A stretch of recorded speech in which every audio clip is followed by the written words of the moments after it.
আল্লাহ রাব্বুল আলামিন এই পৃথিবীর সবচেয়ে সুখী মানুষটাকে, এই পৃথিবীতে যার কোনো দুঃখ কষ্ট কিচ্ছু ছিল না, এই মানুষটাকে ডেকে নিয়ে আসবেন। ডেকে নিয়ে এসে জাহান্নামে ঢোকাবেন এক মুহূর্ত সময়ের জন্য, ধরেন 1 সেকেন্ড বা 1 ন্যানো সেকেন্ড। এরপরে বের করে নিয়ে আসবেন, নিয়ে এসে বলবেন পৃথিবীতে কি সুখে ছিলে? সেই ব্যক্তি বলবে সুখ কি জিনিস হে আল্লাহ আমি জানি না। আমি কি বুঝাতে পারছি ভাই? সুখ কি জিনিস আমি জানি না। আর আল্লাহ রাব্বুল আলামিন এই পৃথিবীর সবচাইতে কষ্টে থাকা মানুষটাকে ডেকে নিয়ে আসবেন, এনে জান্নাতে ঢুকাবেন, ঢুকে এক মুহূর্ত সময় রাখবেন, বের করে নিয়ে আসবেন। বলবেন পৃথিবীতে কষ্টে ছিলে? সেই বান্দা বলবে কষ্ট কি জিনিস আল্লাহ আমি জানি না। এটাই সেই আয়াতের ব্যাখ্যা বলা যায়। আল্লাহ পাক বলেছেন কুল্লু নাফসিন যায়িকাতুল মাউত, প্রত্যেকটা নফস বা আত্মা মৃত্যুর স্বাদ গ্রহণ করবে।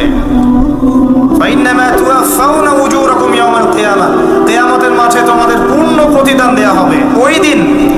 ওই দিন ফামান যুহজিহা আনিন নার ওয়া উদখিলাল জান্নাহ ফাকাদ ফাজ, সেদিন যাকে আল্লাহ পাক জাহান্নাম থেকে বাঁচাবেন, জান্নাতে প্রবেশ করাবেন, একমাত্র সে ব্যক্তি সফল আর সফল। এই একটা হচ্ছে দ্য ডেফিনেশন অফ সাকসেস, যার পিছনে আমরা ছুটছি। আমরা সাফল্যের পিছনে ছুটি না। সফল হতে হবে, নিজের পায়ে দাঁড়াতে হবে, টাকা পয়সা করতে হবে, বাড়ি গাড়ি করতে হবে, ব্যাংক ব্যালেন্স করতে হবে, জমি জমা করতে হবে, একটা সুন্দরী গার্লফ্রেন্ড চাই, একটা স্ত্রী চাই, তাই না? আমরা সাফল্যের পিছনে ছুটতে চাই, আর আমাদেরকে বস্তুবাদী দর্শন শেখায় এগুলোই সাফল্যের মানদণ্ড। তা আল্লাহ পাক এখানে বলছেন যাকে জাহান্নাম থেকে বাঁচানো হবে আর জান্নাতে প্রবেশ করানো হবে, এই ব্যক্তি ছাড়া কেউ সফল না। পৃথিবীতে আপনি অনেক বড় নেতা হতে পারেন, ইভেন অনেক বড় আলেমও হতে পারেন, অনেক বড় পলিটিশিয়ান হতে পারেন, অনেক বড় প্রশাসনের কর্মকর্তা হতে পারেন, অনেক বড় ইকোনমিক্স হতে পারেন, কলামিস্ট হতে পারেন, বুদ্ধিজীবী হতে পারেন, হাফেজ হতে পারেন, হুএভার ইউ আর, যদি কিয়ামতের মাঠে আপনি জান্নাতে যেতে না পারেন, আপনি সফল না।